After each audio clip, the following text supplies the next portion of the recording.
आज जो हम टॉपिक करने वाले हैं, ये टॉपिक है जी हमारी जर्नल एंट्रीज। रिटायरमेंट के 8 मार्क्स क्वेश्चन के लिए तो लिखिएगा जर्नल एंट्रीज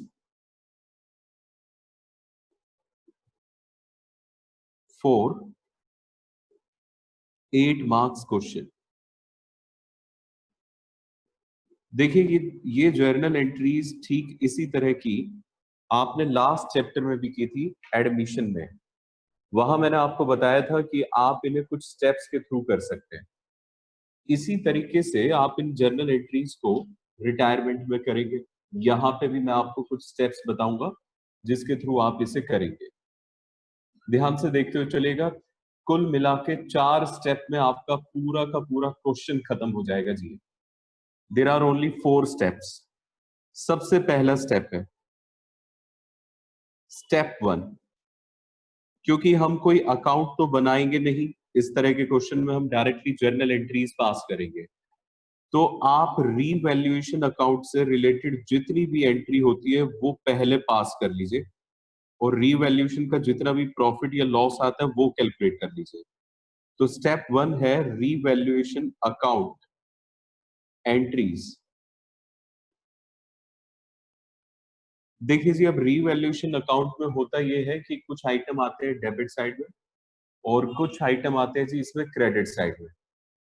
तो आप पहले क्या करेंगे, जो एंट्रीज करेंगे वो यही करेंगे कि जो डेबिट वाली है वो एक साथ रिकॉर्ड कर दी जाए और जो क्रेडिट वाली है वो एक साथ रिकॉर्ड कर दी जाए। चलिए, तो ये डेबिट और क्रेडिट दोनों एंट्रीज पास करते हैं। ए, लिखिए डेबिट साइड आइटम्स रिकॉर्डिंग। पहले आप डेबिट साइड वाले सारे आइटम रीवैल्यूएशन अकाउंट में डेबिट साइड में रिकॉर्ड कर दीजिए।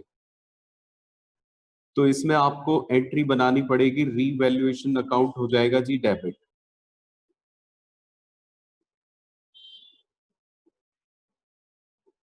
जितने भी सन्ड्री एसेट्स जिनकी वैल्यू घटी वो डेबिट साइड में आते हैं। तो टू सन्ड्री एसेट्स डिक्रीज, और जितनी भी लाइबिलिटीज आपकी इंक्रीज होती है वो आपके लिए नुकसान होता है, वो भी डेबिट साइड में आता है। इसे हम लिखेंगे टू सन्ड्री लाइबिलिटी इंक्रीज। इसके अलावा डेबिट साइड में एक और चीज आ सकती है कि अगर आपके पास कोई भी अनरिकॉर्डेड लाइबिलिटी हो, तो टू अनरिकॉर्डेड लाइबिलिटीज अकाउंट। बस जी, इस तरीके से आपको रीवैल्यूएशन में डेबिट साइड वाली सारे ट्रांजैक्शंस को एक साथ रिकॉर्ड करना है। ध्यान दीजिएगा, अलग अलग नहीं, एक साथ रिकॉर्ड करना है। नरेशन हम इसमें लिखेंगे बीइंग रीवैल्यूएशन लॉस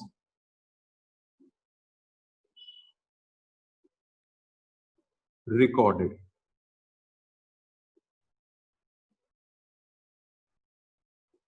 ये हो गई है जी हमारी डेबिट साइड वाली सारी एंट्रीज। अब आप जितने भी आइटम्स क्रेडिट साइड में जाने उन सारे आइटम्स को रिकॉर्ड कर दीजिए। मतलब अब हम एक एंट्री ऐसी बनाएंगे जिसमें क्रेडिट साइड वाली सारी एंट्री सारी ट्रांजैक्शन हो जाएगी। तो लिखिए क्रेडिट साइड आइटम रिकॉर्डिंग।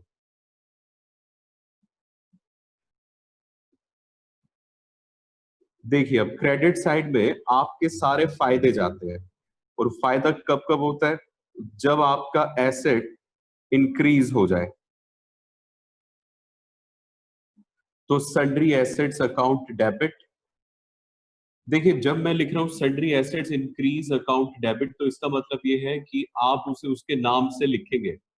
अगर फर्नीचर की वैल्यू बढ़ गई तो आप डेबिट करेंगे फर्नीचर अकाउंट को, अगर बिल्डिंग की वैल्यू बढ़ गई है तो आप डेबिट करेंगे बिल्डिंग अकाउंट को। ठीक इसी तरीके से अगर आपकी लाइबिलिटीज घट जाएं तो सन्ड्री लाइबिलिटीज डिक्रीज, ये भी आपके लिए क्या हो जाता है, फायदा। तो ये भी कहां रिकॉर्ड होगा जी, क्रेडिट साइड ऑफ रीवैल्यूएशन में।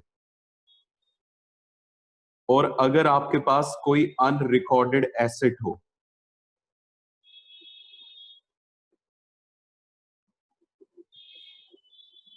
ये भी आपका डेबिट में रिकॉर्ड होगा to revaluation account.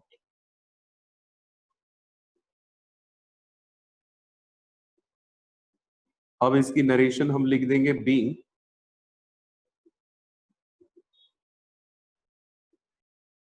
Gain on revaluation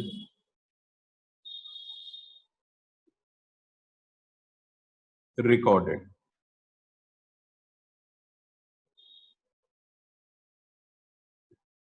लो जी, ये हमने क्या करा, दो तरह की रीवैल्यूएशन की एंट्रीज कर दी। एक जो आइटम्स डेबिट साइड में आते हैं वो, और एक जो क्रेडिट साइड में आते हैं वो। तो आप जरा देखिएगा, यहाँ पे रीवैल्यूएशन अकाउंट एक अमाउंट से डेबिट होगा और यहाँ पे रीवैल्यूएशन अकाउंट एक अमाउंट से क्रेडिट होगा। बस आप ये समझ लीजिए, ये इनके क्रेडिट का टोटल है और ये इसके डेबिट का टोटल है। इस डेबिट और क्रेडिट में आप कंपेयर करते हुए प्रॉफिट और लॉस निकाल दीजिए। अगर मान लीजिए कि प्रॉफिट आएगा तो वो तब आएगा जब क्रेडिट साइड ज्यादा होगी। तो मैं यही मानता हूं कि प्रॉफिट आया, उसी हिसाब से एंट्री बनाता हूं, प्रॉफिट ऑन रीवैल्यूएशन। अगर रीवैल्यूएशन पे हमें प्रॉफिट हुआ तो ये रीवैल्यूएशन का प्रॉफिट ट्रांसफर करना होता है जी पार्टनर के कैपिटल अकाउंट में, और ट्रांसफर करने के लिए एंट्री होती है रीवैल्यूएशन अकाउंट डेबिट। याद करिए, रीवैल्यूएशन में आप डेबिट साइड में प्रॉफिट को ट्रांसफर करते थे to all partner capital account. When I say all partner capital account, it means कि ए बी सी जो भी पार्टनर रहे होंगे उनके सभी के कैपिटल अकाउंट में आप ट्रांसफर करेंगे। तो to A's capital account, to B's capital account और टू सीज कैपिटल अकाउंट। लो जी बेटे, ये हमारा रीवैल्यूएशन की सारी एंट्रीज हो गई।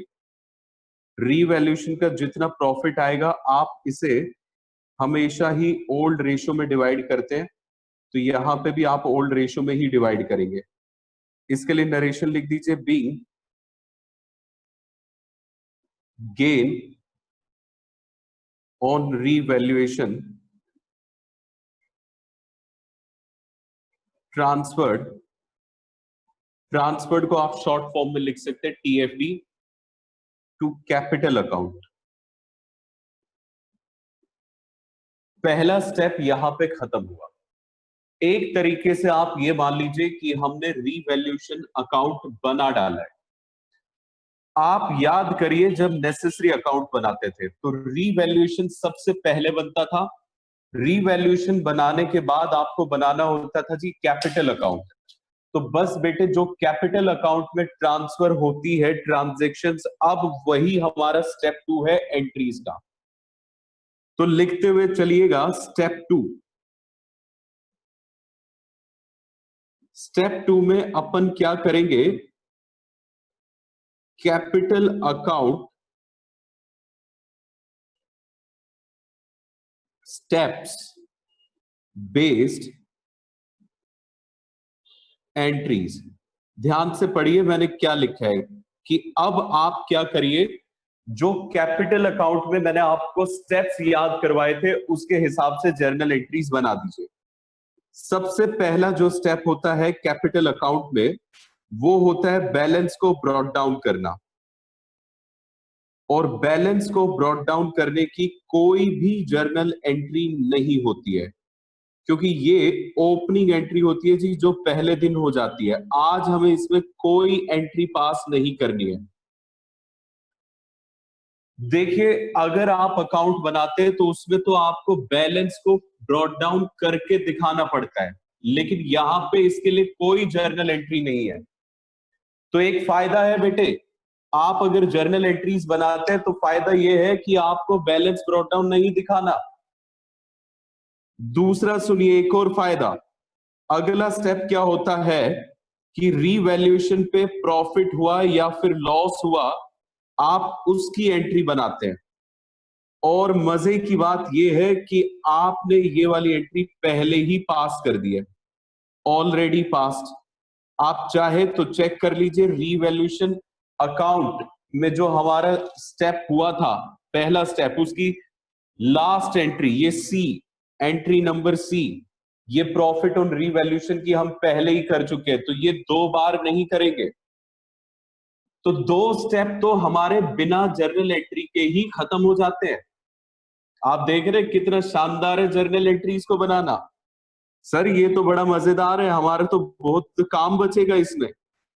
हाँ, अगर जर्नल एंट्रीज आती है तो ये ज्यादा आसान होता है, बस प्रैक्टिस नहीं होती है इसकी बच्चे की, इस वजह से उसे मुश्किल लगता है। बैलेंस ब्रॉट डाउन हो गया जी, रीवैल्यूएशन की एंट्रीज हो गई। अब सी पॉइंट पर आइए। अगला स्टेप होता था एक्यूमुलेटेड प्रॉफिट्स या लॉसेस को ट्रांसफर करना। तो अगली एंट्री आपको करनी पड़ेगी एक्यूमुलेटेड प्रॉफिट्स एंड लॉसेस के लिए। ये एंट्री तो आपको बनानी ही पड़ेगी, एक्यूमुलेटेड प्रॉफिट्स और एक्यूमुलेटेड लॉसेस के लिए। अब जरा ध्यान से देखिएगा, एक्यूमुलेटेड प्रॉफिट्स को ट्रांसफर करने की एंट्री क्या होती है। वैसे मैं आपको बोल रहा हूं ध्यान से देखिएगा, लेकिन आप जानते हैं आप ये वाली एंट्री पहले सीख चुके हैं एक्यूमुलेटेड प्रॉफिट्स वाले टॉपिक में। एक्यूमुलेटेड प्रॉफिट्स ट्रांसफर एंट्री, बेटे आप सबको ध्यान होगा कि आप एक्यूमुलेटेड प्रॉफिट अकाउंट कर देते थे डेबिट बाय नेम। मतलब ये कि जो भी आपका रिजर्व है, जनरल रिजर्व है, वर्कमैन कंपनसेशन रिजर्व है, what ever it may be, उस नाम को आप डेबिट करते थे और ये सभी पार्टनर्स में ट्रांसफर होता था, यानी कि एबीसी में। मैं यहां लिख देता हूं जी, to all partners capital account. इस बात का मतलब समझिएगा, ऑल पार्टनर कैपिटल अकाउंट का मतलब ये है कि तीनों के कैपिटल अकाउंट में, to A to B to C, उस तरीके से। ये बस आपके याद करने के लिए मैंने ऑल पार्टनर्स कैपिटल अकाउंट लिख दिया, और नरेशन भी इसकी हम वैसे सीख चुके हैं पहले ही। Being accumulated profits transferred to capital account. लो जी, एक्यूमुलेटेड प्रॉफिट भी निपट गया। एक्यूमुलेटेड प्रॉफिट के साथ साथ बैलेंस शीट में एक्यूमुलेटेड लॉसेस भी हो सकते हैं, तो एक एंट्री हमें बनानी पड़ेगी एक्यूमुलेटेड लॉसेस को ट्रांसफर करने की। लिखिएगा एक्यूमुलेटेड लॉसेस ट्रांसफर एंट्री।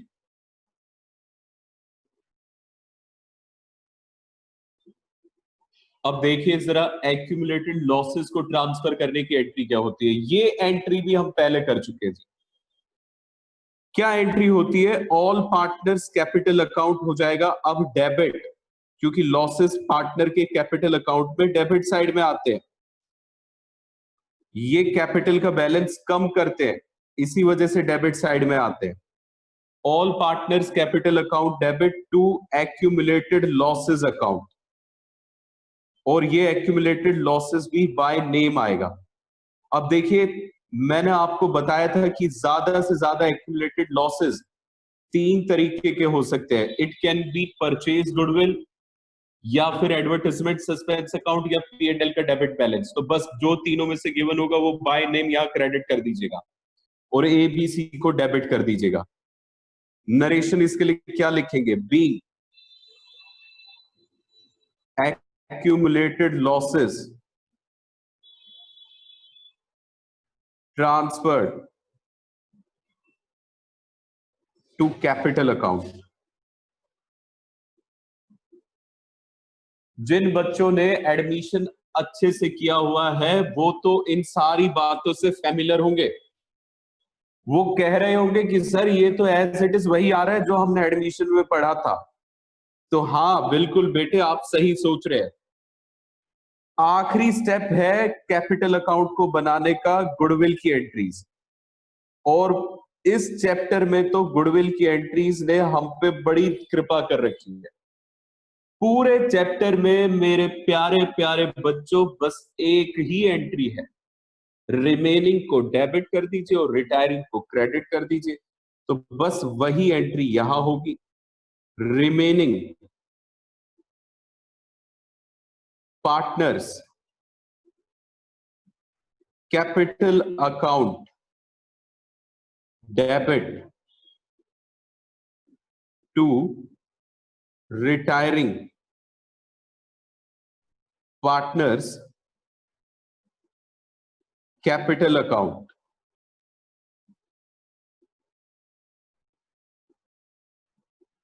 इसके लिए नरेशन लिखेंगे being goodwill adjusted on retirement.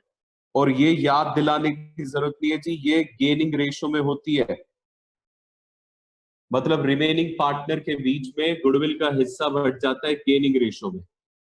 ये कैपिटल अकाउंट का होता है जी आखिरी स्टेप।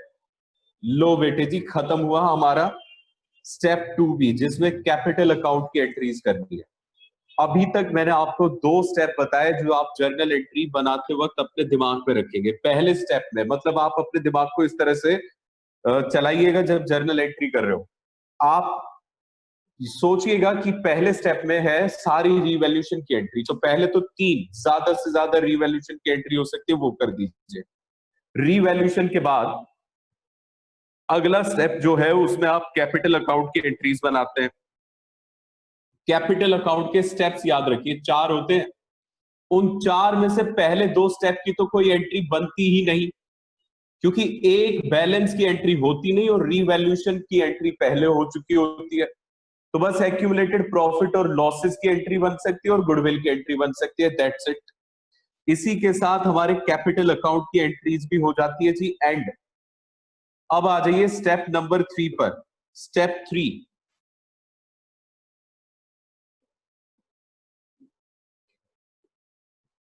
अपन थर्ड स्टेप में क्या करने वाले हैं, यहां पे हम बनाएंगे एक कैपिटल अकाउंट, लेकिन जरा ध्यान से, ये बनेगा जी रफ कैपिटल अकाउंट। जब मैं कह रहा हूं जी ये रफ बनेगा, तो एक बात समझ लीजिए, ये आपकी आंसर शीट में दिखना नहीं चाहिए। रफ कैलकुलेशन है, आपने जो पेज अपनी कैलकुलेशन के लिए रिजर्व रखा है, आप उस पेज पे जाएंगे और इस रफ कैपिटल अकाउंट को बनाएंगे। देखिएगा कैसे बनेगा। आप इस तरीके से लिख देंगे जी ABC, ये डेबिट साइड, और यहां लिख दीजिएगा क्रेडिट साइड ABC। अब कैपिटल अकाउंट के स्टेप्स पास करने शुरू कर दीजिएगा। सबसे पहले बैलेंस ब्रॉट डाउन, यहां लिखना नहीं है बैलेंस, बस आप इस तरीके से चलिएगा। ये हो गया जी अपना पहला स्टेप। ये मैं आपको याद कराने के लिए लिख रहा हूं फर्स्ट, अदरवाइज तो ये भी नहीं लिखना है। दूसरा स्टेप, रीवैल्यूएशन पे जो प्रॉफिट हुआ वो भी तीनों में आएगा, तो ये अमाउंट भी आप तीनों में लिख देंगे। तीसरा स्टेप, आप एक्यूमुलेटेड प्रॉफिट्स और लॉसेस को ट्रांसफर करते हैं, तो प्रॉफिट्स तो आएंगे क्रेडिट साइड में तीनों के अकाउंट में, और अगर कोई लॉस हुआ तो वो किस तरफ आ जाएगा जी, डेबिट साइड में। ये हो गया अपना तीसरा स्टेप। पहला स्टेप क्या है, बैलेंस को ब्रॉट डाउन करना। बेटे ये लिखना नहीं है, ये सिर्फ समझाने के लिए, याद कराने के लिए है। दूसरा स्टेप हो गया रीवैल्यूएशन का प्रॉफिट या लॉस। तीसरा स्टेप हमारा हो गया एक्यूमुलेटेड प्रॉफिट्स, तो यहां आ गए, और एक्यूमुलेटेड लॉसेस यहां आ गए। चौथा और आखिरी स्टेप होता है गुडविल की एंट्री बनाना, वो होती है जी रिमेनिंग डेबिट टू रिटायरिंग। तो अब इसमें मान लीजिए कि सी भाई साहब रिटायर हुए, ये मान लीजिए, तो रिमेनिंग हो जाएंगे डेबिट और रिटायरिंग हो जाएगा क्रेडिट। तो रिमेनिंग जो डेबिट होंगे, ये फोर्थ स्टेप है, इनके डेबिट साइड में अमाउंट पुट कर दीजिए, और रिटायरिंग जो क्रेडिट होगा उसके क्रेडिट में पुट कर दीजिए। और यहां पे अपने ध्यान के लिए रखिए फोर्थ स्टेप। बस बेटे लोग कैपिटल अकाउंट अब बन के तैयार है, क्रेडिट साइड का अपन टोटल करेंगे और यहीं पे हम कर देंगे डेबिट साइड का टोटल, क्योंकि अब तो हम रफ में बना रहे ना, इसमें से इसे माइनस कर देना, आपका यहां पे आ जाएगा बैलेंस कैरिड डाउन। और ये बैलेंस कैरिड डाउन निकालना बहुत जरूरी है, क्योंकि इसके बाद हमें बनानी होती है बैलेंस शीट, और वो होती है बैलेंस शीट नई फर्म की। नए फर्म की बैलेंस शीट में नई कैपिटल्स ट्रांसफर होती है, तो वो कैपिटल्स यहां से आपको पता चलती है। ये रहने वाला है जी हमारा तीसरा स्टेप, रफ कैपिटल अकाउंट। उम्मीद करता हूं जी आपको ये रफ कैपिटल अकाउंट बनाना आ गया होगा। बेटे ध्यान से सुनना, करना इसी तरह से एग्जाम में। कोई अपनी तरफ से चतुराई अगर आप करेंगे तो आप अपना टाइम वेस्ट करेंगे। ठीक है जी, अगर फास्ट करना है तो इसी तरीके से। ये है जी हमारा थर्ड स्टेप। इसके बाद आखिरी स्टेप, फोर्थ स्टेप, उसमें हमें और कुछ नहीं जी, बस बैलेंस शीट बनानी है। और बेटे जी बैलेंस शीट में अब कोई नई बात नहीं है। बस आप ये ध्यान रखिए कि पहले आप रीवैल्यूएशन देख के बनाते थे, अब रीवैल्यूएशन की एंट्रीज देखते हुए बनाना है। इस बैलेंस शीट को हम क्या कहेंगे, बैलेंस शीट, और ब्रैकेट में लिखेंगे after reconstitution.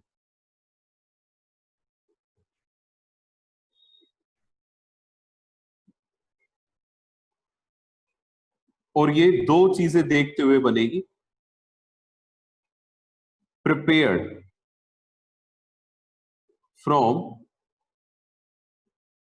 Old balance sheet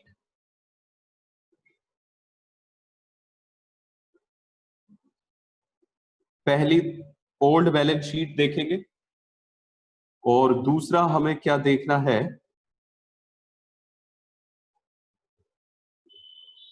revaluation journal entries.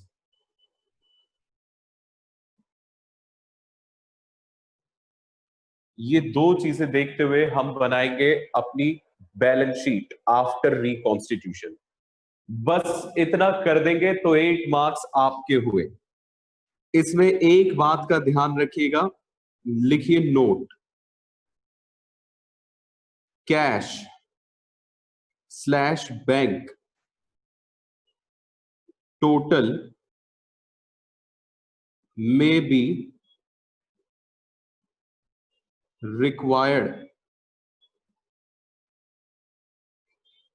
To be calculated. हो सकता है कि आपको कैश या बैंक के टोटल को निकालने में कुछ कैलकुलेशन करनी पड़ जाए, तो वो कैलकुलेशन उसी तरीके से होगी।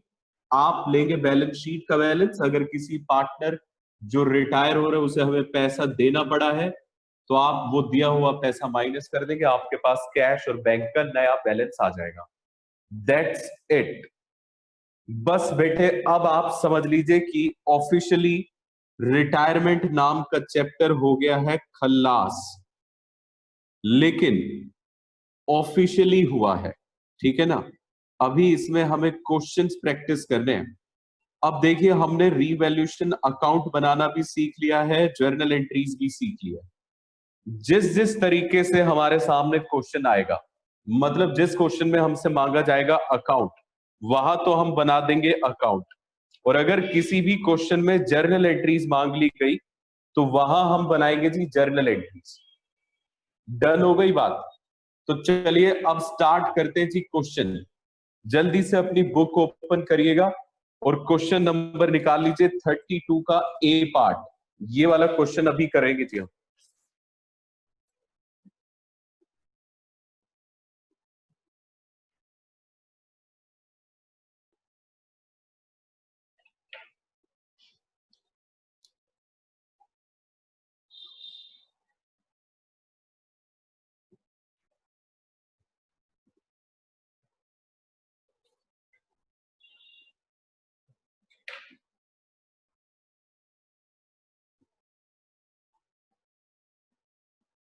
ये लो जी, ये रहा क्वेश्चन नंबर 32 ए।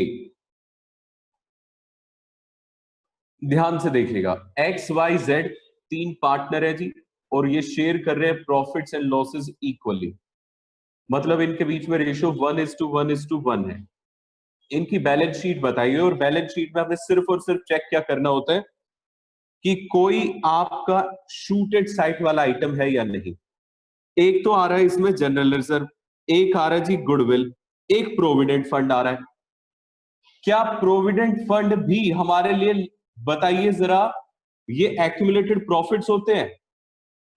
बिल्कुल सही बोल रहे हैं जी, ये आपके लिए होती है लाइबिलिटी, ना कि प्रॉफिट। तो ये कभी भी पार्टनर्स में डिवाइड नहीं होता। जेड रिटायर हो जाता है 1 अप्रैल 2020 को, subject to the following adjustment. इन एडजस्टमेंट्स को ध्यान में रखते हुए फ्री होल्ड प्रॉपर्टी की नई वैल्यू बताई हुई है, इन्वेस्टमेंट की नई वैल्यू है, प्रोविजन जो है वो 5% रखना है, ट्रेडमार्क्स वैल्यूलेस है। एक आइटम था 12,000 का, included in creditor is not likely to be claim, मतलब क्रेडिटर को 12,000 से कम करना है। ये जो पहली 5 ट्रांजेक्शन्स है ना, ये सारी की सारी ट्रांजेक्शन हमारी रीवैल्यूएशन से रिलेटेड है। ट्रांजेक्शन नंबर 6 देखिएगा। 6th ट्रांजेक्शन में बोल रहा है जी, गुडविल को वैल्यू करना है at 1 year purchase of the average profit of past 3 years. आपको गुडविल निकालनी पड़ेगी, फर्म की गुडविल आपको इसमें निकालनी पड़ेगी जी। वो कह रहे हैं जी, गुडविल की वैल्यू किस तरीके से की जाएगी? 1 year purchase of the average profit of past 3 years. आप पिछले 3 साल का एवरेज लेंगे और उसे मल्टीप्लाई कर देंगे 1 से, तो आपकी गुडविल आएगी। पिछले 3 साल के आपको यहां पे प्रॉफिट्स दिए हुए। अब जरा ध्यान से सुनिए, कई बच्चे ये कहते हैं कि सर अब हमें गुडविल के लिए वर्किंग नोट बनाना पड़ेगा इसकी वैल्यूएशन करने के लिए। तो मैं आपको एक बात बता दूं कि ऐसी कोई भी रिक्वायरमेंट नहीं है। हाँ, अगर आपका मन करे तो आप ऐसा कर सकते हैं, अगर आपके पास समय हो तो आप ऐसा कर सकते हैं, अदरवाइज आप मेरी माने तो डायरेक्टली कैलकुलेट करना सीखिए। 1,20,000, 1,00,000 और 95,000, ये आपको प्रॉफिट बताए हुए हैं। इन तीनों को कर दीजिए ऐड। तीनों को ऐड करेंगे तो ये 3,15,000 बनेगा, और एवरेज करने के लिए 3 से कर दीजिए डिवाइड, 1,05,000 आएगा। 1,05,000 एवरेज प्रॉफिट आया, इनटू में 1 करिए तो लो मेरे बच्चों, फर्म की गुडविल आ गई 1,05,000 रुपए। लेकिन हमें फर्म की नहीं, हमें तो रिटायरिंग पार्टनर की गुडविल चाहिए होती है। तो देखिए, रिटायरिंग पार्टनर है जेड, तो जेड की जो गुडविल होगी वो क्या रहेगी? 1,05,000 पूरे फर्म की गुडविल है, इनटू में जेड का शेयर यानी कि 1/3 कर दीजिए, तो जेड की गुडविल आपको पता चल जाएगी 35,000 रुपए। बस ये गुडविल चाहिए थी जी हमें। इसी से हमें गुडविल की सेल्फ जनरेटेड वाली एंट्री बनानी है, रिमेनिंग टू रिटायरिंग। इस क्वेश्चन में न्यू रेशियो का नो इंफॉर्मेशन केस लग रहा है, तो जो गेनिंग रेशियो आएगी वो वही आएगी जो न्यू रेशियो होगी। अगर 1:1:1 एक्स वाई जेड में प्रॉफिट शेयरिंग रेशियो थी और जेड चला गया, तो एक्स और वाई के बीच में न्यू रेशियो बचती है जी 1:1, and this is gaining ratio also. तो 35,000 को हमें 1:1 में, मतलब आधा आधा एक्स और वाई में बांट देना जी। ये गुडविल की एंट्री हमने कर दी। पास करना है journal entries, give capital account and balance sheet of the remaining partner. आप इसे कट कर दीजिए, क्योंकि कभी भी 8 मार्क्स के क्वेश्चन में अगर जर्नल एंट्री मांग ली गई तो वो कैपिटल अकाउंट नहीं मांगता है। हम इस कैपिटल अकाउंट को रफ बनाएंगे, जर्नल एंट्रीज करनी है जी और बैलेंस शीट बनानी है। तो चलिए तैयार हो जाइए। अगर जर्नल एंट्रीज करनी है तो एक बात को ध्यान रखिए कि आपको जर्नल एंट्री का फॉर्मेट बनाना पड़ेगा, लेकिन मैं यहां पे आपको बिना फॉर्मेट और बिना नरेशन के बता रहा हूं एंट्रीज, ताकि हमारा फोकस इस क्वेश्चन में सिर्फ सीखने पे ये रहे कि एंट्रीज किस तरीके से होती है। फॉर्मेट और नरेशन तो हम बाद वाले किसी क्वेश्चन में प्रैक्टिस कर लेंगे, और वैसे आपको आती भी है। लो जी, ये हो गया जर्नल। स्टार्ट करते हैं जी। ध्यान दीजिएगा, क्वेश्चन में हमें डेट बताई हुई है। जिस डेट पे बैलेंस शीट है उससे ठीक अगले दिन 1 अप्रैल 2020 को जेड भाई साहब रिटायर हुए थे। तो अब आप हर एक एंट्री इसी डेट पे करेंगे, 2020 1 अप्रैल, जिस डेट पे रिटायरमेंट होती है। सबसे पहले तो याद करिए, आपको रीवैल्यूएशन अकाउंट की एंट्रीज करनी है। अब फिर से एक बार क्वेश्चन पे आ जाइए बेटे। मैंने आपको बताया कि आप रीवैल्यूएशन अकाउंट में ज्यादा से ज्यादा 3 एंट्रीज बनाएंगे, पहले डेबिट वाली फिर क्रेडिट वाली। ये 5 एडजस्टमेंट रिलेटेड है रीवैल्यूएशन से। तो हम यहां पे चेक करते हुए चलेंगे जी कौन सी डेबिट में आनी है रीवैल्यूएशन और कौन सी क्रेडिट में आनी है। जो डेबिट में आनी है उसके सामने अपन डी लिख देंगे और जो क्रेडिट में आनी है उसके सामने हम सी लिख देंगे। फिर हम उसके हिसाब से अपनी जर्नल एंट्री बनाएंगे। देखिए जरा, फ्री होल्ड प्रॉपर्टी की वैल्यू 5,80,000 रुपए है, पहले थी 4 लाख। तो इसका मतलब 5,80,000 अगर नई वैल्यू है तो फ्री होल्ड प्रॉपर्टी हमारा एसेट बढ़ गया। तो ये क्रेडिट साइड की एंट्री यहां पे सी लिख दीजिए। इन्वेस्टमेंट्स की नई वैल्यू 47,000 है, 47,000, जबकि बुक में बताई हुई है 50,000। पहले 50,000 अब 47, तो इसका मतलब ये इन्वेस्टमेंट घट गई, और अगर ये घट गई तो ये डेबिट में आएगी। फिर है स्टॉक, इसकी नई वैल्यू है 94,000, जबकि पहली थी 1 लाख। ये भी घट गया जी, ये डेबिट में आएगा। मतलब इसमें सेकंड में 2 ऐसी ट्रांजेक्शन है जो डेबिट में आनी है। प्रोविजन हमें क्रिएट करना है 5% का डाउटफुल डेब्ट्स का। तो एक प्रोविजन आपको क्रिएट करना पड़ेगा। डेटर्स पे पहले कोई प्रोविजन है नहीं, तो ये भी आपके लिए एक नुकसान है, डेबिट में आएगा। Trademarks are valueless. अगर ट्रेडमार्क्स वैल्यूलेस है तो मतलब ट्रेडमार्क्स को 0 तक, पूरी वैल्यू जितनी थी उतनी ही वैल्यू से हमने घटा दिया, इसे 0 बना दिया। तो ये भी हमारे लिए नुकसान हुआ। अगर एसेट घट गया तो ये भी कहाँ आएगा, डेबिट साइड में। फिफ्थ, एक 12,000 रुपए का आइटम है जो कि क्रेडिटर्स में है, is not likely to be claim. कहते हैं जी क्रेडिटर में 12,000 रुपए नहीं देंगे। चलो आखिर कुछ फायदा तो हुआ। लो जी, ये हो गई तैयार। अब मेरे क्रेडिट में तो 2 आ रही है, 1 2 3 4, 4 ट्रांजेक्शन ऐसी है जो मेरे डेबिट में आएंगी। इन्हीं ट्रांजेक्शन को अब हम यहां पे पास कर देते हैं। पहले लिखिएगा रीवैल्यूएशन अकाउंट डेबिट, डेबिट वाली पहले करते हैं हमेशा। सर अगर मान लो डेबिट में कुछ आ ही ना रहा हो तो भी क्या हम यहां पे कुछ जबरदस्ती लिखे ना, तो फिर डेबिट वाली एंट्री करनी नहीं है। फिर आप डायरेक्टली कौन सी एंट्री करेंगे, क्रेडिट वाली। ठीक है जी, कभी ऐसा कंफ्यूजन आ जाए तो ये सिंपल सा लॉजिक है। रीवैल्यूएशन अकाउंट डेबिट, सबसे पहले तो इन्वेस्टमेंट, इन्वेस्टमेंट की वैल्यू घट गई। पहले इन्वेस्टमेंट थी 50,000, अब रह गई 47,000। तो कितने से घट गई, 3,000 से। नेक्स्ट, स्टॉक पहले था 1 लाख, अब रह गया जी 94,000। इसका मतलब ये भी घट गया जी कितने से, 6,000 से। नेक्स्ट, प्रोविजन हमें बनाना है 5% का। तो देखिए इसे, देखिए जी प्रोविजन 5% हमें बनाना था डेटर्स पे, डाउटफुल डेब्ट्स का।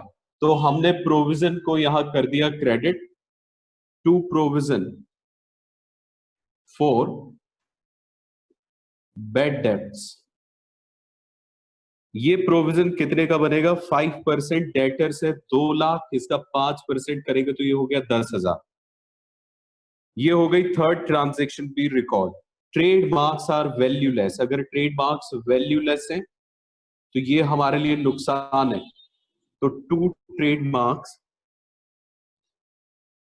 20,000 पूरी वैल्यू से लिख देंगे। लो बेटे जी, जितनी भी डेबिट साइड में आनी थी ट्रांजेक्शन्स वो हमने लिख दी।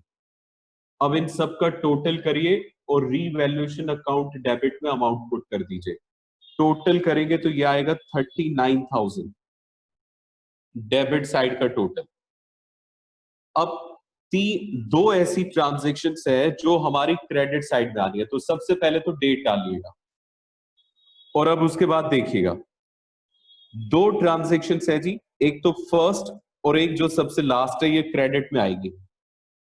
फ्री होल्ड प्रॉपर्टी की नई वैल्यू 5,80,000 है, और जबकि इसकी पुरानी वैल्यू 4 लाख थी, तो इसका मतलब 1,80,000 से फ्री होल्ड प्रॉपर्टी बढ़ गई। एंट्री बनेगी free hold property account debit 1,80,000 रुपए। और इसके अलावा एक आइटम 12,000 रुपए का क्रेडिटर्स में इंक्लूडेड था, जो अब आपको नहीं देना है। इसका मतलब लाइबिलिटीज आपकी घट गई, और अगर लाइबिलिटीज घटती है तो उसका ऑपोजिट बैलेंस करना पड़ता है। लाइबिलिटीज का बैलेंस होता है क्रेडिट, और घटाने के लिए हमने इससे क्या कर दिया, डेबिट। और फ्री होल्ड प्रॉपर्टी क्योंकि बढ़ गई थी, ये एसेट है, तो हमने इसको सिमिलर बैलेंस में डेबिट करा है। ठीक है, तो एंट्री बन गई freehold property debit, creditors debit to revaluation account. Revaluation account हमारा क्रेडिट हो जाएगा 1,92,000 से, और डेबिट हुआ है 39,000 से।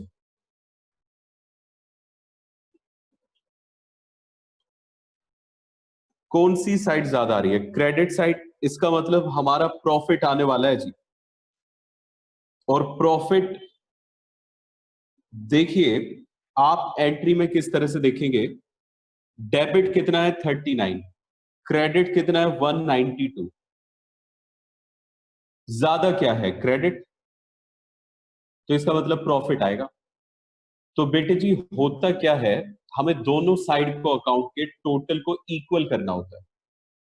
तो डेबिट में कम बैलेंस है, जितना कम बैलेंस है बस वही आपका प्रॉफिट है। इतने ही बैलेंस से आप रीवैल्यूएशन को डेबिट कर दीजिए, तो आपका रीवैल्यूएशन का डेबिट और क्रेडिट का टोटल इक्वल आ जाएगा। इस लॉजिक को ध्यान रखिएगा, आपको कंफ्यूजन नहीं होगी कब रीवैल्यूएशन को डेबिट करना है, कब क्रेडिट करना होता है। 1,53,000 ये आ गया जी प्रॉफिट, और ये तीनों पार्टनर के अकाउंट में जाएगा। मतलब एक्स के कैपिटल अकाउंट में भी जाएगा, वाई के कैपिटल अकाउंट में भी जाएगा, और जेड के कैपिटल अकाउंट में भी ट्रांसफर होगा। To X, to Y, to Z capital account. 1,53,000 को इक्वली डिवाइड करेंगे तो 51,000 ईच, ये इनके हिस्से में आ जाएगा। जर्नल एंट्रीज में पहला स्टेप था रीवैल्यूएशन की एंट्रीज बनाना। मुबारक को बेटे जी, पहला स्टेप पूरा सक्सेसफुली कंप्लीट हुआ। अब आ जाइए सेकंड स्टेप पे। सेकंड स्टेप है कैपिटल अकाउंट की एंट्रीज बनाना। यहां लिखिएगा नहीं स्टेप 2, क्योंकि फिर तो एग्जामिनर समझ जाएगा कि अपन रट्टा मार के आए हैं, और वो समझ जाएगा कि ये बच्चा कुछ पढ़ने लिखने वाला नहीं है, ये तो रट्टेबाज है। तो इस तरीके से काम मत करिएगा जो आपकी रेपुटेशन की धज्जियां उड़ा के रख दे एग्जाम में। अब अपने मन में सोचिएगा, स्टेप 2 यहां से शुरू हो गया। पहला स्टेप 2 करते थे, उसकी कोई एंट्री होती नहीं। फिर रीवैल्यूएशन का प्रॉफिट या लॉस तो वो हो चुकी है, अब दोबारा थोड़ी ना करेंगे। फिर तीसरा है कि आप एक्यूमुलेटेड प्रॉफिट्स और लॉसेस को ट्रांसफर करें। इसमें प्रॉफिट भी है, लॉस भी है। प्रॉफिट है जी जनरल रिजर्व, तो चलिए पहले जनरल रिजर्व की एंट्री बना देते हैं। जनरल रिजर्व अकाउंट डेबिट, तीनों पार्टनर में जनरल रिजर्व का अमाउंट बटेगा, तो to X capital account, to Y's capital account, और टू जेड्स कैपिटल अकाउंट। जनरल रिजर्व हमें कितने गिवन है, 60,000। ये 60,000 आप इक्वली डिवाइड करेंगे तो 20,000 each.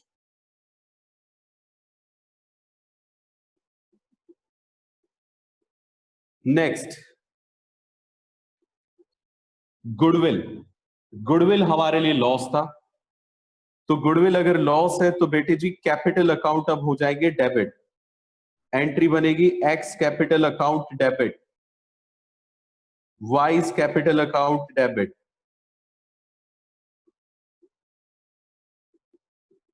Jades capital account debit.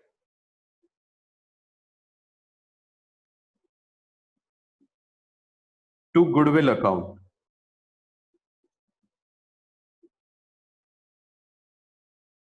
Goodwill 33,000 है और इसे आप इक्वली डिवाइड करेंगे तो 11,000 हर एक के हिस्से में आएगा, 11,000 ईच।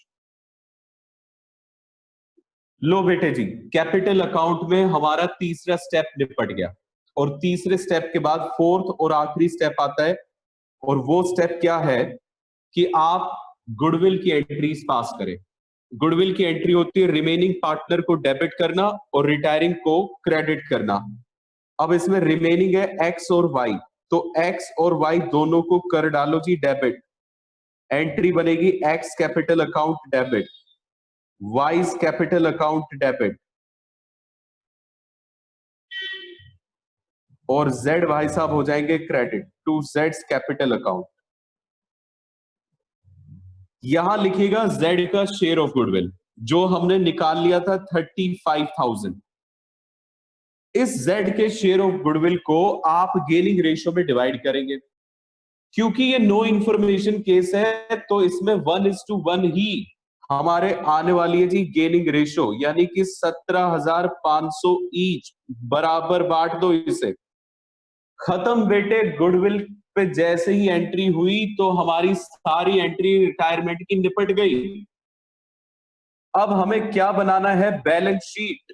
और बैलेंस शीट के लिए हमें चाहिए होगा कैपिटल। तो एक रफ कैपिटल अकाउंट बनाएंगे बैलेंस शीट के नीचे ताकि हमारा सारा आंसर एक साथ रहे। पहले तो बना दीजिए बैलेंस शीट का फॉर्मेट।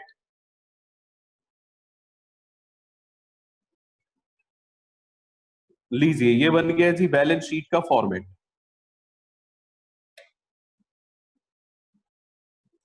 इसे लिखेंगे balance sheet as eight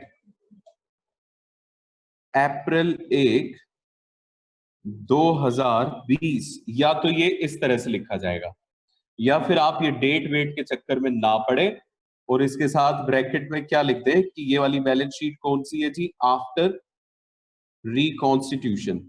sir हम डेट ना डालें तो भी हमारा सही होगा? बिल्कुल बच्चे, बिल्कुल सही होगा। तो सर हम ऐसा करा करेंगे, डेट वेट तो याद रखने में बड़ा झंझट होता है, हम इसे आफ्टर रिकॉन्स्टिट्यूशन ही लिख दिया करेंगे। मैं तो आपको बोल ही रहा हूं कि आप इस तरीके से काम करिए। इट इज बेटर कि आप डेट की जगह आफ्टर रिकॉन्स्टिट्यूशन लिखें। लो जी, ये फॉर्मेट हो गया रेडी। देखो जी, ऐसा है, बात सुनो ध्यान से। बैलेंस शीट की हर एक चीज हमें पता चल जाएगी बस कैपिटल छोड़ के।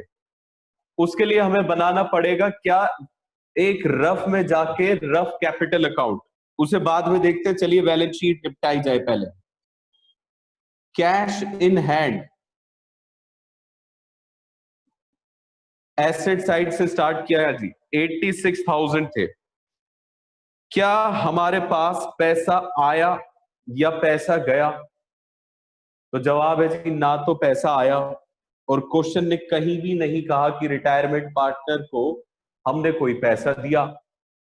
तो ना आया ना गया। तो कैश हमारा एज इट इज रहेगा 86,000।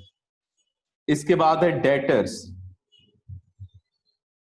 डेटर्स हमें गिवन है 2 लाख रुपए के और डेटर्स में हमने प्रोविजन क्रिएट किया था। मैं आपको पहले भी बता चुका हूं कि बस एक ऐसी चीज है रीवैल्यूएशन की जो हमें माइनस करके दिखानी होती है, वो है प्रोविजन। प्रोविजन बना था जी 10,000 रुपए का, ये माइनस कर दीजिए, 1,90,000 रुपए की डेटर आउटर कॉलम में। आगे बताया हुआ है हमें स्टॉक। स्टॉक पहले 1 लाख था लेकिन उसकी नई वैल्यू 94,000 आई थी, तो जो नई वैल्यू है हम तो उसी पे दिखाएंगे। इन्वेस्टमेंट पहले 50,000 थे जबकि इसकी नई वैल्यू बताई गई है 47,000, 3,000 से घट गया था, तो इसे इसकी नई वैल्यू पे दिखाइए। ट्रेडमार्क्स वैल्यू लेस थे, खत्म हो गए, अब नहीं आएंगे। गुडविल शूट एट साइट हो गई, ये भी फिनिश हो गई, ये भी नहीं आएगी। क्रेडिटर्स पे आते हैं जी। क्रेडिटर्स पहले हमें गिवन है 1,09,000 रुपए, और क्रेडिटर्स को लेके आपको बताया हुआ था कि 12,000 रुपए इसमें नहीं पे करने। तो अगर 12,000 पे नहीं करने तो 1,09,000 में से आप 12,000 सब्ट्रैक्ट कर दीजिए, क्रेडिटर्स की वैल्यू 97,000 आएगी। लो जी, ये क्रेडिटर्स हो गए। एक गड़बड़ हो गई है, हमने एसेट साइड में फ्री होल्ड प्रॉपर्टी को नहीं लिखा है। फ्री होल्ड प्रॉपर्टी 4,00,000 रुपए की थी पहले, और इसकी नई वैल्यू 5,80,000 है। तो जो इसकी नई वैल्यू है जी, बस वो यहां पे चिपका दो, 5,80,000 रुपए। अब हमारे सारे डेटर्स निपट गए। नेक्स्ट लाइबिलिटीज पे जनरल रिजर्व है, जनरल रिजर्व बढ़ गया जी, अब कहीं नहीं आएगा। फिर आएगा प्रोविडेंट फंड। प्रोविडेंट फंड के बारे में 20,000 रुपए का लाइबिलिटी हमें दिखाया गया है, और इस पे कोई बदलाव नहीं है, तो ये एज इट इज आएगा। आगे बताया हुआ है जी कैपिटल्स। कैपिटल अब ये पुराने वाली तो हमें लेनी नहीं है, हमें लेनी है जी नई वाली कैपिटल, जो कि एक्स और वाई की आएगी, क्योंकि जेड तो रिटायर कर गया। और अगर जेड रिटायर कर गया तो उसका कैपिटल नहीं, उसका तो यहां पे क्या आएगा, loan account, Jades loan account. अब ये तीनों चीजें हमें रफ में जाके कैलकुलेट करनी है। लेकिन फिर भी एक बात आप समझिएगा, जैसे ही आप बैलेंस शीट पुरानी देखते हुए नई बना देते हैं, आपको जाके चेक करना होता है रीवैल्यूएशन में कोई अनरिकॉर्डेड एसेट या लायबिलिटी तो नहीं है, क्योंकि वो पुरानी बैलेंस शीट में नहीं होते हैं। तो इस बात को ध्यान रखिएगा, जैसे ही आपने बैलेंस शीट ड्राफ्ट की, पुरानी बैलेंस शीट देखते हुए आप तुरंत क्या करेंगे, जाके चेक करेंगे कि कोई अनरिकॉर्डेड एसेट या लायबिलिटी है या नहीं। इन्वेस्टमेंट, स्टॉक, प्रोविजन सब हो गया जी, कोई अनरिकॉर्डेड एसेट लायबिलिटी इसमें नहीं है। अब कैपिटल हमें रफ बनाना है, चलिए अब इसे बनाते हैं। सारा खेल बस इसे ही समझने का है। लो बेटे देखो अब जरा, ये बन रहा है रफ कैपिटल अकाउंट। ध्यान देना, ये मैं आपको यहां तो दिखा रहा हूं, लेकिन आप अपने एग्जाम में आंसर शीट पे इसे मत दिखाइएगा। सर हमारे मार्क्स तो नहीं कट जाएंगे, मतलब ही नहीं। अगर मार्क्स कट रहे होते तो मुझे किसी पागल कुत्ते ने थोड़ी ना काटा है कि मैं इसे रफ में बनवाता। लो बेटे जी अब लिखो। ओहो गलती हो गई, ए बी सी नहीं है जी, इसमें एक्स वाई जेड है। तो एक्स वाई जेड, और यहां भी एक्स वाई जेड, ये है क्रेडिट और ये है जी डेबिट। सबसे पहला स्टेप, अब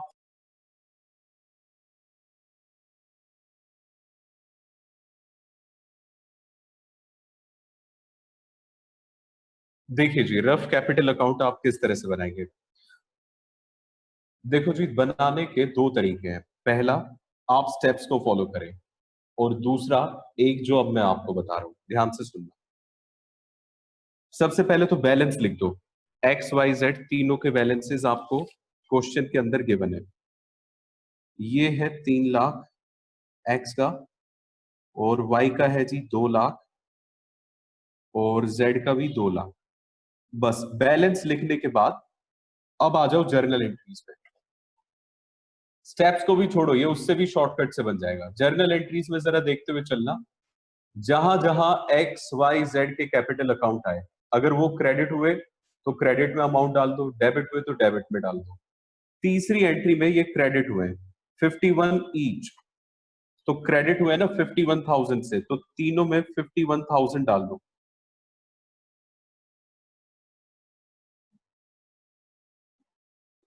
अगली एंट्री देखो, फिर से क्रेडिट हुए 20,000 से, उससे अगली एंट्री में 11,000 से डेबिट हुए। तो मैं ये दोनों डाल देता हूं जी। पहले तो तीनों क्रेडिट हुए 20,000 से, और उसके बाद ये दोनों डेबिट हुए, तीनों डेबिट हुए 11,000 से, और लास्ट एंट्री में देखिएगा एक्स और वाई डेबिट हुए 17,500 से। जबकि Z क्रेडिट हुआ है 35,000 से। तो लिखिए जरा X और Y 17,500 से डेबिट दोनों, और Z भाई साहब क्रेडिट हुए 35,000 से। बस जी, बन गया कैपिटल अकाउंट। स्टेप वगैरह का झंझट ही खत्म। समझ में आया मैंने कैसे किया? आपको क्या करना है जी, बस बैलेंस शीट को देखते हुए लिखना है। बाकी जो भी इसमें आना है ना, वो जर्नल एंट्री से देखते ही आपको पता चल जाएगा। अब इसका टोटल कर दीजिए दोनों साइड का। देखिए जी, ये आएगा 27,500, 27,500 और 11,000। इसका टोटल करेंगे तो ये बनेगा 3,71,000, और ये बनेगा जी 2,71,000, और ये बन रहा है जी अपना 2,76,000 और 30,000, 3,06,000, 3,06,000 रुपए। अब आप इनके बैलेंसेस निकाल लीजिए, ये ध्यान में रखते हुए कि Z का तो लोन आएगा और बाकी X और Y के बैलेंस आएंगे। 3,71,000 क्रेडिट साइड का टोटल है, इसमें से डेबिट साइड 27,500 सब्ट्रैक्ट कर दो, तो ये आएगा 3,43,500, और 2,71,000 में से 27,500 माइनस करो तो ये बनेगा 2,43,542 बनेगा जी, क्योंकि ये 28,500 है। दोनों में ना 3,42,000 और 2,42,500 आएगा। Z का कोई बैलेंस नहीं आएगा क्योंकि Z तो रिटायर कर गया। 3,06,000 में से आप 11,000 माइनस करिए तो 2,95,000 इसका लोन आ जाएगा। इन वैल्यूज को यहां पुट कर दीजिए, 2,95,000 एक्स में, 3,42,500 एक्स का कैपिटल, 2,42,500 है जी वाई का कैपिटल। इसे प्लस कर दीजिए,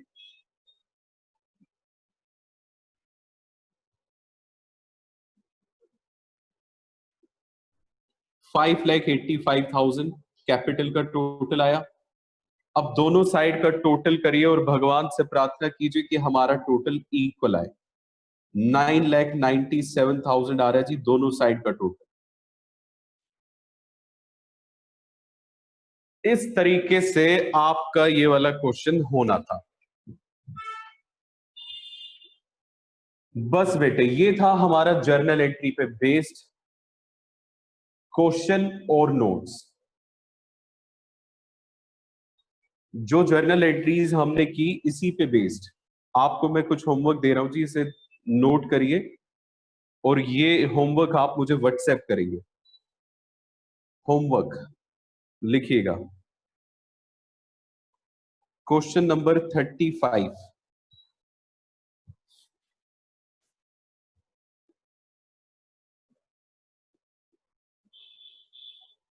37 का ए पार्ट, 37 का B part,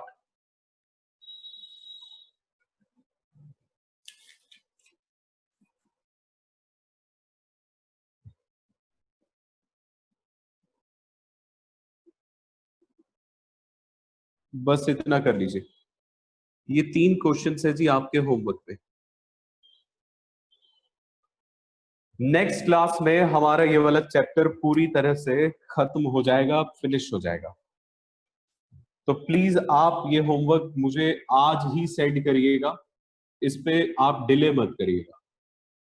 okay, thank you so much. आपने ये सारी बातें ध्यान से सुनी एंड प्लीज इस चीज को ध्यान रखिए कि आपको इसे घर पे एक बार फिर से रिवाइज करना है।